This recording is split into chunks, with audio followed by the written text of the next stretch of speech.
మనం పరమ గీతములు 6వ అధ్యాయము మొదటి వచనాన్ని, పరమ గీతములు 6వ అధ్యాయము మొదటి వచనాన్ని మనందరం కలిసి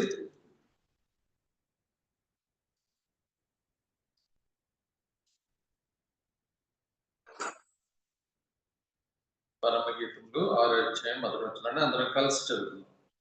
స్త్రీలలో అధిక సుందరి వగదాన నీ ప్రియుడు వెళ్ళిపోయాను, అతడి దిక్కునకు తిరిగిను, మనము పోయి అతని వెతుకుతున్నాము. ప్రభు సహాయం కొరకు ప్రార్థన చేస్తాం. పరిశుద్ధుడైన తండ్రి, ప్రేమ కలిగిన దేవ, నీ వాక్యాన్ని మేము ధ్యానిస్తుండగా ప్రభా మీరు మాతో మాట్లాడండి. వినగలిగే చెవి, గ్రహించగలిగే మనసు, వాక్యానికి లోబడే మనసు మనందరికీ దయచేయమని మరొకసారి మీ దగ్గర హస్తాలకి మమ్మల్ని అందరిని అప్పగించుకుంటూ సమస్త మహిమ ఘనత ప్రభావాలు మీకు ఆరోపించుకుంటూ నిష్ప్రయోజకుడైన నన్ను మీ నోటు బోరుగా వాడుకోమని యేసయ్య నామములో ప్రార్థిస్తున్నాను తండ్రి. స్త్రీలలో అధిక సుందరి వగదాన. ఇక్కడ ఈ మాట మనం గతంలో కూడా చూసాము. యెరూషలేము కుమార్తెలు చెప్తున్నారు సులమతి గురించి, స్త్రీలలో అధిక సుందరి వగదాన. అంటే గతంలో మనం కొన్ని వచనాలు చూద్దాం. అంటే తన సౌందర్యాన్ని దినదినం ఏం చేస్తుందంటే అభివృద్ధిలోనికి తీసుకొస్తుంది. అంటే తన అందాన్ని కాపాడుకుంటున్నట్లుగా ఉన్నది. అంటే దీన్ని చూస్తే మనం బాహ్య సంబంధమైన సౌందర్యం గురించి కాదని నేను చెప్పేది. మొదటి అధ్యాయంలో మనం చూసినట్లయితే మొదటి అధ్యాయం 8వ వచనంలో ఏమని ఉంటుంది చూడండి. నారీమణి సుందరి. ఇక్కడ మామూలుగా సుందరి అని చెప్పాడు. ఇదే అధ్యాయం 15వ వచనం చదవండి. నా ప్రియురాల నీవు సుందరివి, నీవు సుందరివి. ఇక్కడ చూడండి ఎలా చెప్తున్నాడంటే మొదటి దానికన్నా రెండోది ఇంకా కొంచెం పొగుడుతున్నట్లుగా కనపడుతుంది కదండి. మరలా మనం చూసినట్లయితే 2వ అధ్యాయము 11వ వచనం. నా ప్రియురాల నీవు, నా ప్రియురాల సుందరవతి ఎమ్ము. తర్వాత 4వ అధ్యాయము 7వ వచనం. నా ప్రియురాల నీవు అధిక సుందరివి, నీ యందు కలంకమేమీ లేదు. అంటే ప్రియుడు చూస్తున్నప్పుడు ప్రియురాలు ఎలా కనపడుతుందంట, రోజు రోజుకు తనలో ఆత్మీయ సౌందర్యం పెరుగుతున్నట్లుగా కనపడుతుంది. తనలో ఏం కనపడుతుందంటే, నా ప్రియురాల నీవు అధిక సుందరివి, నీ యందు కలంకం లేదని చెప్తున్నాడు. సంఘం ఎలా ఉండాలని చెప్పి దేవుడు ఆశపడుతున్నాడంటే కలంకం లేనిదిగా ఉండాలని దేవుని యొక్క ఉద్దేశం. వాక్యం ద్వారా కడగబడి రోజు రోజు మనం ఆయన స్వరూపంలోకి రావాలన్నది దేవుని యొక్క ఉద్దేశం. కనుకనే సంఘం ఎలా ఉండాలన్న దాని గురించి చూసినట్లయితే ఎఫెసీ పత్రికలో కూడా మనం మాట చదువుతాం చూడండి. ఎఫెసీ పత్రిక 5వ అధ్యాయము 27వ వచనం, 27వ వచనం, 27వ వచనం. దాని తర్వాత వచ్చింది, అటువలే క్రీస్తు కూడా సంఘమును ప్రేమించి అది కలంకమైనను ముడతైనను అట్టిది మరి ఏదైనను లేక పరిశుద్ధమైనది గాను నిర్దోషమైనది గాను మహిమగల సంఘము గాను ఆయన తన ఎదుట దానిని నిలబెట్టుకున్న వాళ్ళని వాక్యముతో ఉదక స్నానం చేత దాన్ని పవిత్రపరిచి పరిశుద్ధపరచుటకై దాని కొరకు నన్ను తాను అప్పగించుకుంది. ఇప్పుడు చూసినట్లయితే సంఘము ఎలా ఉండాలన్నది వాక్యంలో మనం చూస్తుంటున్నాం. ఎలా ఉండాలన్నది దేవుడు ఆశపడుతున్నాడంటే క్రీస్తు కూడా సంఘాన్ని ప్రేమించి అది కలంకమైనను ముడతైనను అట్టిది మరి ఏదైనా లేక పరిశుద్ధమైనది గాను నిర్దోషమైనదిగా మహిమ గల సంగముగాను తన ఎదుట నిలబెట్టుకున్న వాళ్ళని వాక్యంతో ఉదక స్నానం చేత దానిని పవిత్రపరిచి పరిశుద్ధపరచుటకై దాని కొరకు తాను అప్పగించాడు. కనుక మనం చదువుకున్న ఈ వచనాలలో స్త్రీలలో అధిక సుందరి ఒకదాన నీ ప్రియుడు ఎక్కడికి పోయాను, అతడు ఏ దిక్కునకు తిరిగను, మనము పోయి అతన్ని వెతుకుదాం.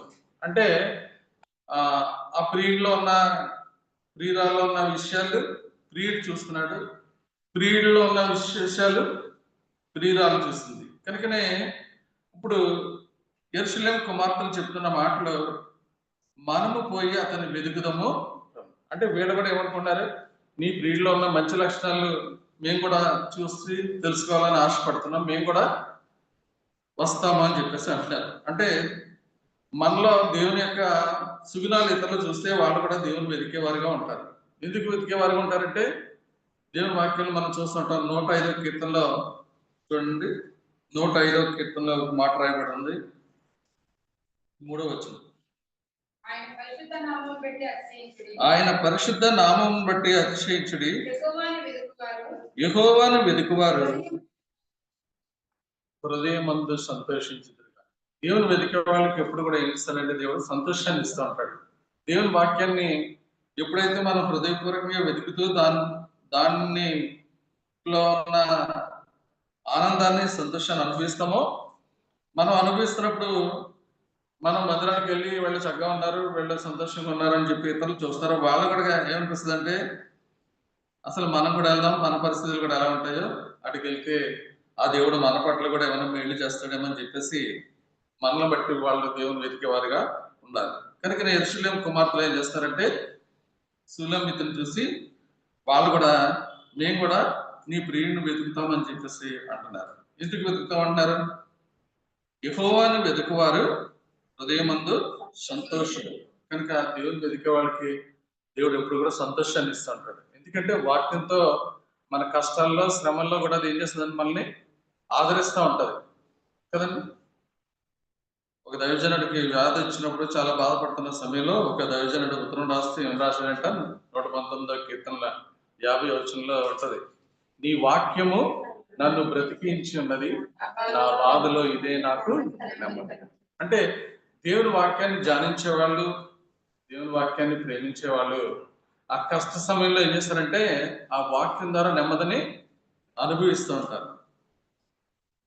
మనం రవి కోటి కొరకు ప్రార్థన చేస్తున్నాం కదండి. తన నిజంగా ఇప్పుడు చాలా పశ్చాత్తాపడుతున్నాడు. నేను చేసిన దేవుని వాక్యానికి విధేయత చూపించకుండా ఉండటాన్ని బట్టి దేవుడు నన్ను కొట్టాడండి, పర్వాలేదు, నన్ను బాగు చేస్తే మాత్రం నేను ఎప్పుడు ఆయన సాక్షిగా బైబిల్ ఎట్టుకొని తిరుగుతానండి, ఎక్కడికి పడితే అక్కడ తిరుగుతానండి, కాంప్లెక్స్ లో కూడా నిలబడి చెప్తానండి అంటాడు. అంటే వాక్యం ఏం చేస్తుంది, ఆ బాధలో ఏం చేస్తుంది, నెమ్మది కలిగిస్తుంది. నేను ఆయన వాక్యానుసారం నడుచుకోవాలనేటట్లు తయారు చేస్తాను. కనుకనే యెహోవాను వెతుకువారు హృదయమందు సంతోషిస్తారు అని చెప్పేసి. తర్వాత ఇంక 4వ వచనంలో కూడా ఏమంటుంది, యెహోవాను వెతుకువారు ఆయన బలమును వెతుకుడి, ఆయన సన్నిధిని నిత్యము వెతుకు. కనుక ఒక కష్టము శ్రమ వచ్చినప్పుడే మనుషులు ఏం చేస్తుంటారు, దేవుని వెతికేవారు ఉంటారు. అన్ని బాగుంటే దేవుని ఎవరు కూడా వెతకరు. ఎందుకంటే సాపిగా సాగిపోతే ఎవరు కూడా దేవుని మాట వినరు. కనుక దేవుడు ఏం చేస్తాడంటే ఒక వ్యక్తి మారాలంటే ఆ వ్యక్తికి ఏదో ఒక ముళ్ళు ఉండాలి తప్పనిసరిగా. ఎస్తేరు అక్క గారు మీలో చాలా మందికి తెలుసు, ఇజ్రాయేల్ రాజు గారు మిస్సెస్, ఆవిడ ఉన్న ప్రదేశాల్లో ఆ చుట్టుపక్కల అందరికీ సువార్త చెప్తుంది. ఆవిడ ఒకసారి ఒక ఆవిడ సువార్త చెప్తే ఒక ఆవిడ ప్రభుని నమ్ముకుని నెమ్మది అనిపిస్తుంది.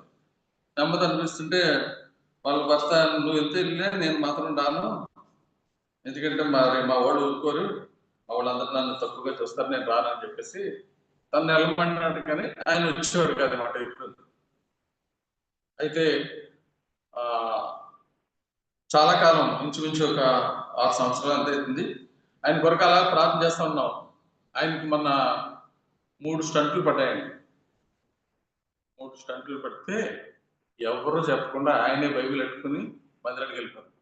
అసలు ఎంత ఆశ్చర్యం అంటే ఆయన ఏమన్నాడు అంటే, నాకు ఎవరు ఎప్పుడు దేవుని వాక్యం చెప్పొద్దంటే నాకు ఇష్టం ఉండదని. ఇప్పుడు బైబిల్ అట్టుకొని ఆయనే మందిరానికి వెళ్ళిపోతున్నాడు. ఆయన ఏమన్నట్టు వచ్చండి, ఇంకా సంపూర్ణమైన స్వస్థిస్తే నేను వచ్చి వీధుల్లో కూడా సువార్త చెప్తానంట. ఎందుకంటే ఎప్పుడు వస్తుంది ధైర్యం? ఒక వ్యక్తి కష్టంలో ఉన్నప్పుడు ఆ వ్యక్తికి దేవుని వాక్యం అందినప్పుడు, లోపల వాక్యం పనిచేస్తున్నప్పుడు ఎలా ఉంటుందంటే ఉత్సాహం వస్తూ ఉంటుంది. కనుక నేను 70వ కీర్తనలో రాస్తూ 70వ కీర్తన 4వ వచనం కూడా చదవండి. నిన్ను వెతుకువారందరూ నిన్ను గురించి ఉత్సహించి సంతోషించుదురుగాక. నీ రక్షణను ప్రేమించు వారందరూ దేవుడు మహిమపరచబడును గాక అని నిత్యము చెప్పుకుందురుగాక. నేను శ్రమల పాలై దీనుడినైతిని, దేవా నన్ను రక్షించుటకు త్వరపడి రమ్ము. నా సహాయము నీవే, నా రక్షణ కర్తవు నీవే. యెహోవా ఆలస్యము చేయు. చూడండి ఏమన్నాడు, నిన్ను వెదకు వారందరూ నిన్ను గురించి ఉత్సహించి సంతోషించుదురుగాక. నీ రక్షణను ప్రేమించు వారందరూ దేవుడు మహిమపరచబడును గాక అని నిత్యము చెప్పుకుంటాం. కనుక మనం చూస్తూ ఉంటాం, దేవుని వెతికే వాళ్ళని ఎప్పుడు కూడా దేవుడు ఏం చేస్తాడు, సిగ్గుపడినవాడు. యాకోబుకి ఎన్నో కష్టాలు వచ్చినాయి, ఎన్నో శ్రమలు అనుభవించాడు. కానీ చివరి టైంలో దేవుడు ఏం ఇచ్చాడండి ఆయనకి?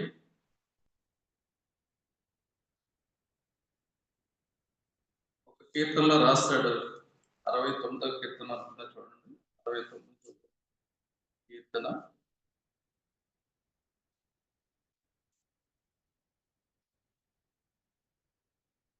32వ వచనం. అదే బాధపడేవారు దాన్ని చూసి సంతోషించుదురు. దేవుని వెదకువారులారా మీ ప్రాణము తెప్పరిల్లును గాక. దేవుని వెతికే వాళ్ళ ప్రాణం ఎలా ఉంటుందంట? తెప్పరిల్లుదు. తెప్పరిల్లటం అంటే మనం కొన్నిసార్లు అప్పుడప్పుడు డ్రింక్స్ బాటిల్ మీద ఏమని రాస్తాడు, ద రిఫ్రెషింగ్ పాలు అని చెప్పేసి రాస్తుంటారు కదండి. ప్రాణాన్ని ఏం చేస్తుందంటే చాలా వేడిలో ఎండలో తిరిగినోడికి ఒక చల్లటి నీళ్లు కానీ లేదా డ్రింక్ కానీ ఇస్తే వాళ్ళు ఎంతో సంతోషిస్తారు. అలాగనే కొన్ని ఇబ్బందుల్లో బాధల్లో ఉన్న వాళ్ళు, వాళ్ళకి ఒక సంతోషకరమైన వార్త విన్నారనుకోండి, వాళ్ళ ప్రాణం ఎలా ఉంటుందంట? ఇక్కడ మనం చదువుకున్నాం, ఇప్పుడు మనం చదువుకున్న వచ్చింది ఏముందండి, దేవుని వెదకువారులారా మీ ప్రాణము తెప్పరిల్లును గాక. ఇంకా ప్రాణం తెప్పరిల్లేటట్లుగా చేస్తాడు మన దేవుడు. యాకోబు కూడా కొన్ని శ్రమలు గుండా ఇబ్బందులు గుండా వెళ్ళిన తర్వాత వాళ్ళ కొడుకు చనిపోయాడు, ఇంకా లేడు అని చెప్పేసి ఎంతకాలం ఏడ్చి మర్చిపోయాడు. మర్చిపోయిన తర్వాత కొద్ది కాలానికి ఆ కొడుకు బతుకున్నాడని చెప్పి తెలిస్తే అతడు ఏమంటాడంటే, అక్కడ ఒక మాట రాస్తాడు చూడండి, 40 ఆదికాండం 45లో మనం చూసినట్లయితే 27వ వచనం చదవండి.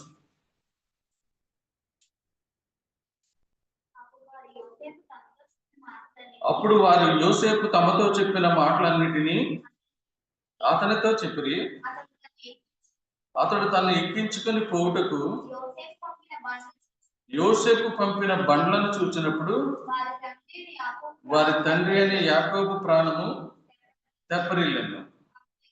అప్పుడు ఇశ్రాయేలు, ఇంతే చాలును, నా కుమారుడైన యోసేపు ఇంకా బ్రతికున్నాడు, నేను చావక మునుపు నేను వెళ్ళి అతన్ని చూచేదాన్ని. చూసినట్లయితే దేవుని వెతుకుతున్న వాళ్ళ ప్రాణాలని దేవుడు ఎప్పుడు కూడా ఎలా చేస్తాడంటే తెప్పరిల్ల చేస్తుంటాడు, వాక్యం ద్వారా ఆనందింపజేస్తుంటాడు. కనుకనే దేవుని వాక్యాన్ని వింటున్న మనము ఇక్కడ సూలమ్మకి తన ప్రియుని వెతుకుతున్నప్పుడు తన ప్రియుల్లో ఉన్న సంతోషాన్ని, ఆనందాన్ని వాళ్ళకి చెప్పినప్పుడు అక్కడ ఉన్న యెరూషలేము కుమార్తెలు కూడా ఏమంటున్నారు, స్త్రీలలో అధిక సుందరి ఒకదానా, నీ ప్రియుడు ఎక్కడికి పోయాను, అతడు ఏ దిక్కులకు తిరిగను, మనము పోయి అతన్ని వెతుకుదాము రమ్ము. మేము కూడా నీతో కలిసి మేము ఆయన్ని వెతుకుతాం, మేము కూడా ఆయన తెలుసుకుంటాం, ఆయన వాక్యానుసారంగా జీవిస్తామని చెప్పేసి వాళ్ళు వెతుకుతున్నట్లుగా మనం వాక్యంలో చూస్తాం. కనుక దేవుని వెతకాలంటే వెతికే వ్యక్తికి ఏముండాలంటే దీనత్వం ఉండాలి. దీనత్వం లేనివాడు దేవుని వెతకడు. తెలిసిందని గర్విష్ఠులు దేవుని వెతకరు. భక్తిహీనులు ఆయన సన్నిధిని వెతకరని ఉంటది. భక్తిహీనులు ఆయన సన్నిధికి భయపడరని ఉంటది. కానీ దేవుని వెతికే వాళ్ళు ఎలా ఉంటారని చెప్పేసి దేవుని వాక్యంలో మనం చూసినట్లయితే ఎలా ఉండాలనేది దేవుడు రాస్తాడంటే జెఫన్యా గ్రంథంలో మనం చూసినట్లయితే మాట చదువుదాం చూడండి.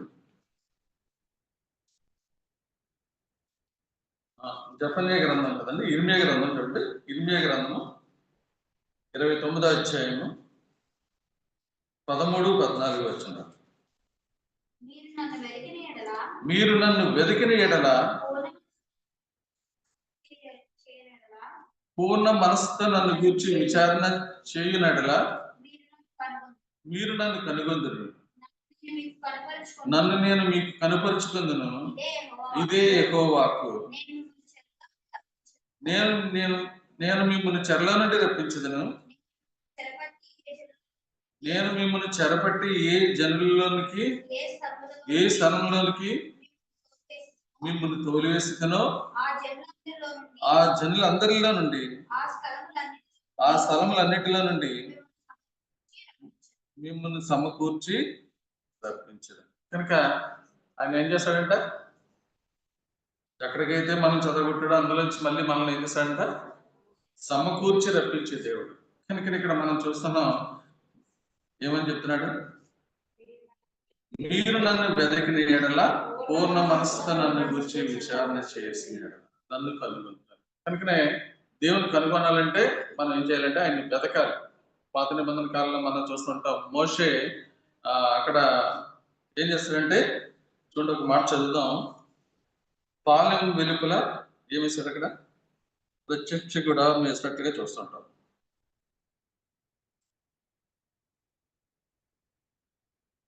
నిర్గమాకాండము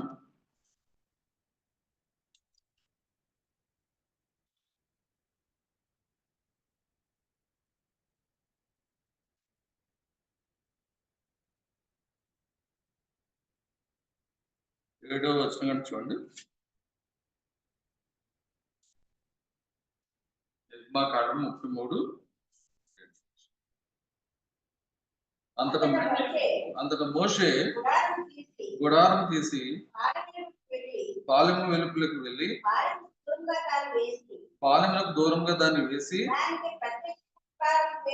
దానికి ప్రత్యక్ష గుడారం అని పేరు పెట్టండి.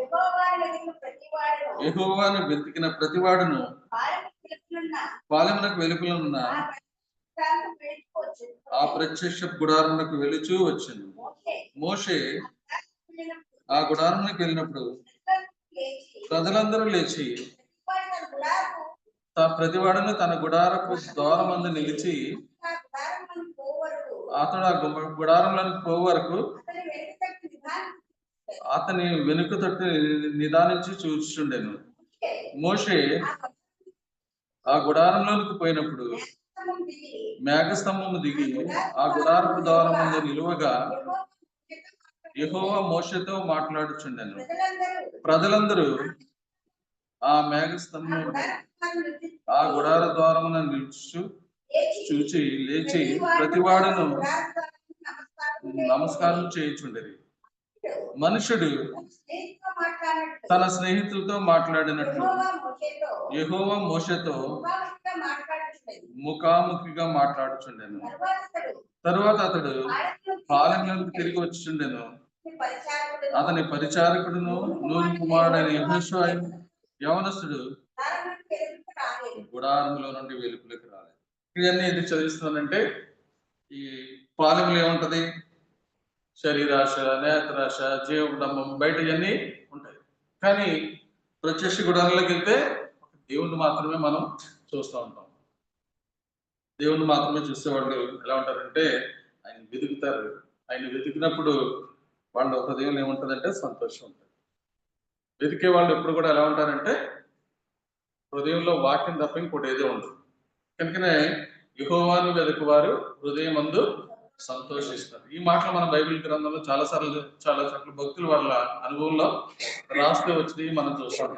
అలాగనే వారాహ కుమారులు రాసిన కీర్తనలు కూడా మనం చూస్తుంటాం. వాళ్ళు ఎంతో సంతోషంగా వాళ్ళు ఏం రాస్తారంటే, నీ మందిరమందు నివసించేవారు ధన్యులు, వారు నిత్యము నిన్ను స్తుతిస్తారని చెప్పి చూడండి మాట. వాళ్ళు ఎంత చక్కగా చెప్తారంటే, వాళ్ళు ఎన్నో కష్టాలు గుండా శ్రమలు గుండా వాళ్ళు వచ్చారు. కనుకనే వాళ్ళు దేవుణ్ణి ఎంతగానో గణపరుస్తూ మహింపరుస్తూ వచ్చారు. కనుకనే వాళ్ళు దేవుణ్ణి ఎంత గణపరుస్తున్నారంటే 84వ కీర్తనలో మనం చూస్తాం.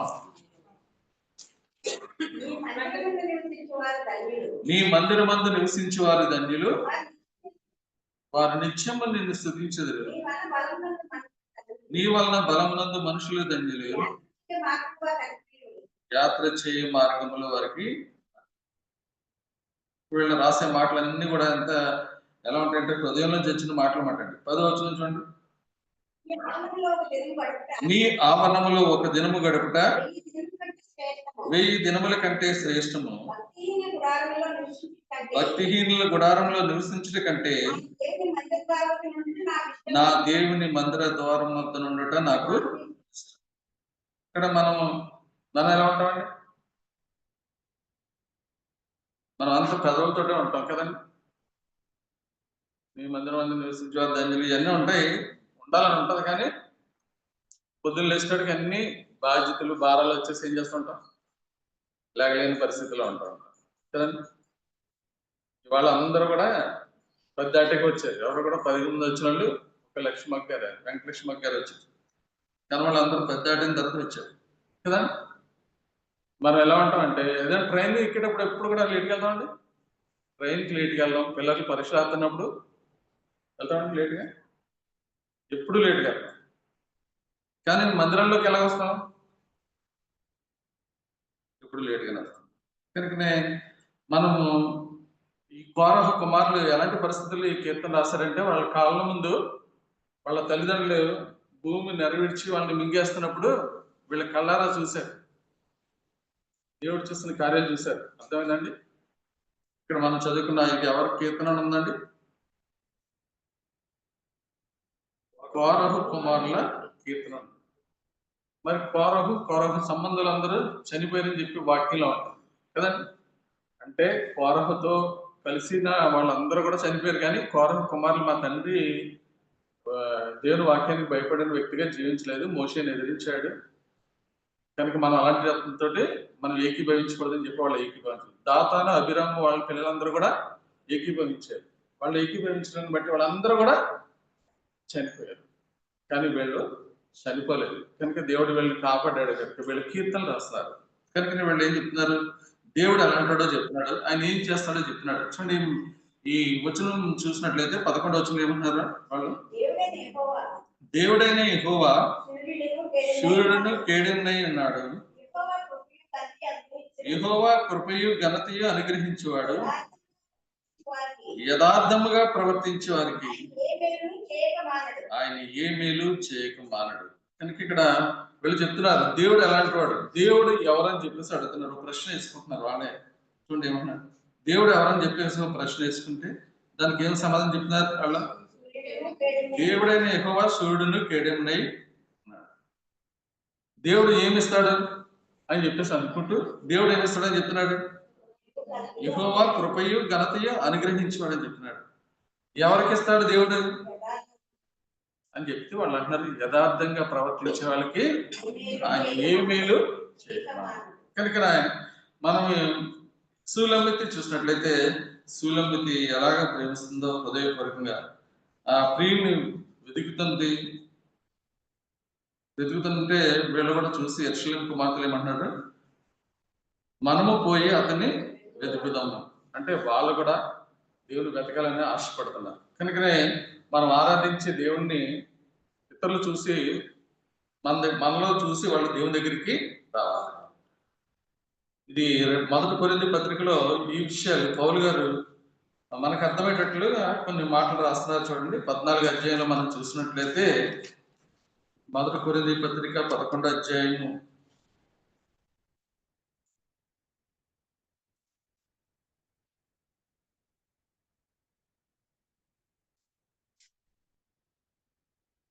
24వ వచనం కానీ చూడండి. సారీ 14 1 కొరింథీ పత్రిక 14:24. అయితే అందరూ ప్రవచించినట్టుగా అవిశ్వాసేనను ఉపదేశం పొందని వాడైనను లోపలికి వచ్చిన ఎడల అందరి బోధ వలన తాను పాపినని గ్రహించి అందరి వలన విమర్శింపబడను. అప్పుడు అతని హృదయ రహస్యములు బయలుపడను. ఇందువలన దేవుడు నిజముగా మీలో ఉన్నాడని ప్రచురం చేయొచ్చు. అతడు సాగిలపడి దేవునికి నమస్కారం చేయడు. కనుక మనం ఆరాధిస్తున్నప్పుడు, ప్రభా నా పాపముల కొరకు నువ్వు చనిపోయావు, సిలువ వేయబడ్డావు, నువ్వు చనిపోయావు, తిరిగి మూడో దినాన లేచావు అని చెప్పి మనం ఆరాధిస్తున్నప్పుడు, ఎప్పుడు ఉపదేశం పొందనవాడు ఒకవేళ మందిరంలోకి లాంగ్ వచ్చాడు అనుకోండి, మనందరం అలాగే ఆరాధిస్తుంటే నేను కూడా పాపమే కదని చెప్పేసి అతను హృదయంలో ఉన్న పాపాలు కూడా ఒప్పించబడతాయి. ఒప్పించబడి అతను కూడా ఏం చేస్తాడు, తన పాపాలని ఒప్పుకుంటాడు. ఒప్పుకొని ఏం చెప్తున్నాడు అంటే ఇప్పుడు, అప్పుడు అతని హృదయ రహస్యములు బయలుపడను. ఇందువలన దేవుడు నిజముగా మీలో ఉన్నాడని ప్రచురం చేయొచ్చు. అతడు సాగిలపడి దేవునికి నమస్కారం చేయు. ఎక్కడ ఉన్నాడని చెప్తున్నాడండి? దేవుడు మీలో ఉన్నాడని. యోహాను సువార్తలో ఏమంటాడు? మాట చదువుతాను చూడండి. యోహాను సువార్త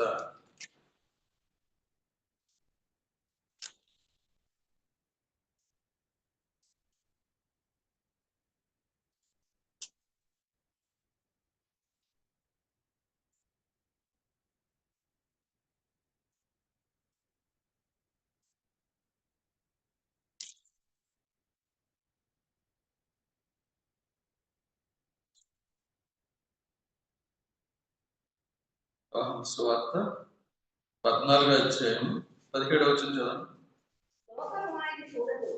లోకము ఆయనను చూడదు, ఆయనను ఎరుగదు, కనుక ఆయనను పొందనేరదు.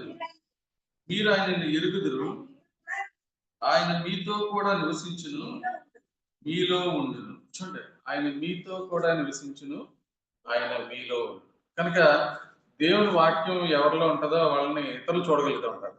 దేవుని వాక్యం మనలో లేదనుకుంటే ఇతరులు ఎవరో మనల్ని చూడలేదు.